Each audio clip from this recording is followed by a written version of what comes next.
the most crazy things that the ancient Egyptians actually did. So I'm always down to learn some new stuff. I don't know too much about Egyptian culture. I know some things here and there, mostly kind of spawns from movies and stuff that I've seen, but I'm always down to learn more. So let's get into this video. These are really exciting. I did one on the Greeks. I know a lot about Greek culture, so that one was fun for me because it's a culture I've invested a lot of time in learning about. Translating passages for school and stuff like that is really fun to do. And this one would be nice. Maybe I can learn a little bit of something else. So let's get into this. It's by Origins Explained. I've been to this YouTube channel a couple of times for some of their animal videos.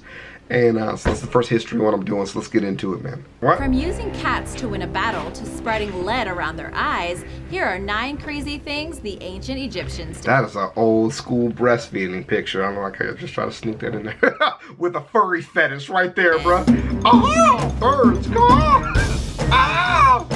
Come here, lady. That's Number disgusting. 9. I'm not sorry. Smeared with honey. Pepe II ruled during the 6th dynasty Pepe in the Egypt's Second? Old Kingdom. Like Scholars Pepe the believe Frog? he holds the record What? for the longest reign in Egypt. He ascended to the throne at age 6 and stayed there for 94 years. But that's What? not why he's on this list. Pharaoh Pepe II hated flies. Really, really hated flies. He hated them so much that he designated a slave in his sizable entourage to be stripped naked and covered in honey every day. You're a jerk. Yeah. You're a jerk. The idea was for the slave to attract the flies, who would become stuck to the honey and therefore be unable to bother Pepe while What is that? What is that? he ate. This worked so well They that ate Pepe pizza? ordered a honey-covered slave to stand in every room of his palace like really weird flypaper so that he'd never be bothered by flies. But you could use so many other things. Why not just get like a piece of paper? Or maybe just cover the wall with honey. Or maybe get a mobile leaf that you cover with honey. Why would you cover a person? Why does it have to be a person covered in honey? Why? Egyptians were smart enough to invent flypaper. Why not just invent flypaper? You're selfish. You are selfish. Number 8. Defeated by cats. You probably don't need me to tell you that cats were a big deal in ancient Egypt. So Ancient Egyptians revered cats because of their association with the cat-headed goddess Bastet or Bast. This goddess presided over fire, cats, the home, and pregnant women. Cats were considered sacred to Bastet and could never, under any circumstances, be harmed or allowed to come to harm. It was only a matter of time before that law was taken to the extreme. During the reign of Psamtik III, the Persians, led by King Cambyses II, decided to invade Egypt. Cambyses II knew of the Egyptians' love of cats and ordered his men to collect as many as they could prior to the battle. He then had his men walk up to the front gate of the Egyptian stronghold Pelusium while holding the cats. He also released hundreds more into the enemy ranks as they advanced. The Egyptians had no choice but to let Cambyses' men walk straight into the city unchecked. Cambyses' men then methodically slaughtered anyone who dared challenge them, using shields with cats drawn on them because laws forbade even striking an image of a cat. What? Cambyses won the day and celebrated by ordering the defeated Egyptian army to march past him as he threw cats at them while screaming insults at their god. You have to give the guy credit for being pretty clever. Number 7. Fertility tests. Egyptians created an entire medical system for giving birth. That's a picture of a woman with a baby coming out the bottom of her. Their methods to test That's an ineffective way to fertility and communicate. pregnancy were truly advanced for their time, even if we might think they are incredibly weird. To test fertility, some doctors rubbed oil all over a woman's body and told her to lie down until the morning. When she woke up, if she looked fresh and good, they ruled that she was fertile. If she didn't, they said she wasn't fertile. Damn. That's actually the saner form of testing. Another method involved a doctor inserting a clove of garlic or an onion inside a woman's vagina. In the morning, he smelled her breath. Ancient Egyptians believed that every orifice in a woman's body was linked and that their mouths had tubes that went all the way down. If the doctor smelled the garlic, then the tubes were clear and the woman was fertile. But if the doctor couldn't smell garlic, the tubes were blocked and the woman couldn't give birth. Papyrus, dated at around 1800 BC, contains clear directions for the oldest known pregnancy test. Go The for text it. instructs women to pee on cereal seeds. If What? barley grew, then the woman was pregnant with a boy. If wheat grew, then she was going to have a girl. If neither What? grew, then the woman would not give birth. Not sure how the last one worked. Did it mean she was going to be pregnant forever or never get pregnant? Number 6. What? That is incredible. Because societies have always had the ability to take apart human bodies. Well, maybe they didn't do that because of mummification, but I didn't think everybody in Egyptian culture got mummified. I thought it was just some people. So it would make sense that at least some people they performed autopsies on. Maybe they didn't perform autopsies in Egypt. But I know the Greeks had a thing for taking people apart. And even as early as like Vlad the Impaler, they had plenty of information on the human body enough that they could impale somebody for like up to a week without them dying. So it's like extensive knowledge of the human body, regardless of male or female or whatever. So like, that's so fascinating that they just thought that because it's a woman, all your tubes are connected. That's such a primitive way of thought. It's incredible. Protective makeup. In ancient Egypt, both men and women wore eye makeup because True. they believed that makeup contained some mystical healing powers. That's a good The picture makeup of came in mystical. only 2 colors, black and green. The black was often made from lead and the green was made from copper, both minerals you really don't want applied to your Yeah, skin what the in large fuck? amounts. However, it wasn't to make them all look amazing. They wore it to protect their eyes from the sun, repel flies, and ward off infection. The dramatic makeup also imitated the facial markings of the sun god Horus. Wow. Cosmetics also reflected a person's rank in ancient Egypt. In fact, a sign of a wealthy woman was a portable cosmetics box.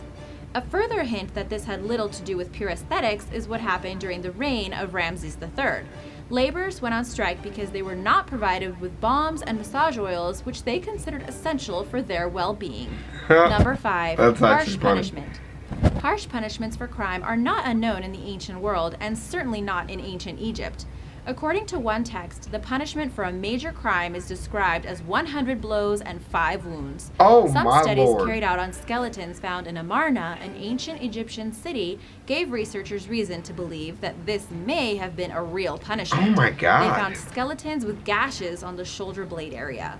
These gashes didn't come from being attacked, but likely from being punished. Scholars believe that Ooh. after the punishment, the men were then sent right back to work. What? However, while punishments for stealing could be quite harsh, those for crimes of a sexual nature could be way worse. Women Yeah. were often treated more strictly, and if someone caught a woman cheating on her husband, she had her nose cut off to spite Yeah. her face. I do know Men, that. on the other hand, had to take a severe beating of 100 blows. 100 While this may blows, seem like a but double you keep your standard, nose. the penalty for a man raping a woman was also very strict. If a man raped a freeborn woman, he would be castrated. Whoa! The punishment for vandalism of temples was the absolute worst, though. A condemned man was sentenced to being burned alive. It wasn't done often, though, because Good Egyptians job. believed destruction of the body kept the soul from having an afterlife. Number Got it. 4. That explains laxatives why they don't do galore. autopsies. When we think of ancient Egyptians, we usually think of the thin, boldly drawn figures on temple and tomb walls. That's what I The think reality, of. however, was far from the truth. Obesity and heart disease was a real problem among Egyptian What? royalty. What? A medical text from that What? time describes the symptoms of Yeah, a that's heart actually attack true. in great detail. Royals were fed 3 banquets a day, food fit for the gods Yeah. they claimed to be, and it was all fatty and rich in calories. Hell Queen yeah. Hatshepsut, who dressed like a male pharaoh during her time, was discovered to have been an obese woman with rotten teeth. One Egyptian princess, if she lived today, would have required a double bypass. Jesus. Despite that, Egyptian royals were very concerned about overeating. They might have been fat, but that didn't mean they wanted to be. Slim, muscular frames were still the beauty standard for Egyptian men. The answer, though, wasn't in cutting back on the rich food and exercising. No, they decided laxatives would do the trick. Most Egyptians took Damn. laxatives 3 days each month. One popular laxative was made of castor oil, and the consumer got ready to spend the day on the toilet, before modern plumbing. Laxatives weren't just for weight loss, though. Ancient Egyptian doctors thought there wasn't a problem that they couldn't cure with laxatives. Even diarrhea was treated with laxatives. What? Apparently, the idea was to get the disease out of their bodies by force and as quickly as possible. That's Number so 3, funny. I have diarrhea and I necrophilia. can't stop shitting. When a man Shit died in more. Egypt, his embalming began right away. women, especially beautiful and valuable women, received a different treatment. According to Egyptian law, these women could not be sent to embalmers until they had decayed for 3 or 4 days. This wasn't because of some weird let's ugly her up first idea. What? It was actually to protect the corpse. Ancient Egyptians didn't trust the embalmers to keep their hands to themselves, and they had a legitimate fear that the bodies would be desecrated. According to the Greek historian Herodotus, an embalmer left in charge of mummifying a royal body was caught in the act of necrophilia by a co-worker. What? The co-worker reported him to the authorities. There's no account on what happened to the offending embalmer, but it led to the Egyptians passing the law that women were not allowed to be embalmed unless their body had decayed a little. They thought no one would want to have sex with a corpse that was all bloaty and gross. Yeah, who would want to have sex with a corpse? Totally not a joke my comment section makes about me all the time. The one thing about Herodotus, though, is there was this constant debate about whether or not Herodotus was concerned with accuracy or concerned with entertainment in his storytelling. And I call it storytelling because this is back when all history before this point was definitely black and white. It was definitely this man, the son of this god, who was the kingdom of this place, who owned this stuff, decreed that this happened, right? It wasn't like that. It was definitely more so of like, we bought some shit today and we sold some stuff today. Just logs, books, and not history written for the sake of being read as history, but just history as in remember what you did the other day. And when Herodotus came about, he definitely took the art of storytelling and turned it into writing. You know, and a lot of places didn't have writing where you could tell these types of stories with this much detail. And so in Egyptian culture, you know, so to hear about a story from Herodotus about Egyptian culture is definitely like third, fourth, fifth hand told. So who knows how accurate that is, but still, ew. Number 2, planned parenting. The Egyptians had their own ways of practicing planned parenting. For the time, these amazing innovations show that ancient Egyptians had an incredible interest and understanding of medicine. However, that doesn't mean these methods weren't disgusting and stomach-churning. Yeah. Women had a few options for birth control, including different mixtures for contraceptives. Tell us what we already know. Some of the nicer ones involved honey, unripe acacia root, and dates. Cotton or other plant fiber was soaked in the mixture, rolled up like a tampon, and then inserted into the vagina. Not bad. This method might have actually worked because acacia gum ferments into lactic acid, which can act as a spermicide. That's not bad. The braver women, though, mixed tree leaves and crocodile dung. Dung. They didn't eat the dung, but used it as a concoction to block the sperm. Why would they eat it? Who would think they would eat it? Contraceptives weren't just for women. Men had them as well, and they weren't much better. They often used papyrus paper as a condom. But another method for men was to rub onion juice onto their foreskins to keep themselves from having kids. What the onion was supposed to do is unclear. Maybe scare off the women? Number 1. Rub onion on my penis, please. Head lice are parasites that love a good head of human hair. They can cause a tickling sensation as the lice move around, as well as itching and sores. For us modern-day people in first-world countries, lice are a fleeting problem treated with a special kind of shampoo, and if need be, treating the entire home with sprays. Not the case in other countries, and certainly not the case in ancient Egypt. You might already know that most people shaved their heads during various periods of ancient Egypt. Pictures and records by people written in Egypt and other countries often depict people with shaved heads as a popular fashion. Even back then, fashion choices were important. Though hairstyles did have significance in indicating age and social standing, historians are pretty sure going fully or partially bald didn't have anything to do with looking awesome. Oh no, it was just for head lice. That's crazy. Protect yourself from bugs. Lice were everywhere in ancient Egypt. The tombs of Egyptian rulers are infested with lice, supposedly flooding out from the remains of the bodies. Like us, the ancient Egyptians had lice remedies, but they either didn't work or weren't worth the trouble. Most people became so fed up with the nationwide infestation that both men and women shaved their hair. Damn. All of their hair, from every part of their bodies. Some, usually women, chose to wear wigs, which could be discarded when it got infested, while others just went around completely shaved from head to toe. Kind of like today. Thanks for watching. Be sure to subscribe and click here for more videos. Yeah, Origins Explained, man. They do work, bro. That was actually a pretty good vid, dude. So yeah, shout out to the Origins Explained. We'll definitely be back to do some more of that later. Jeez, I did all of this. I still have more vids I want to shoot. We'll do some more vids tomorrow.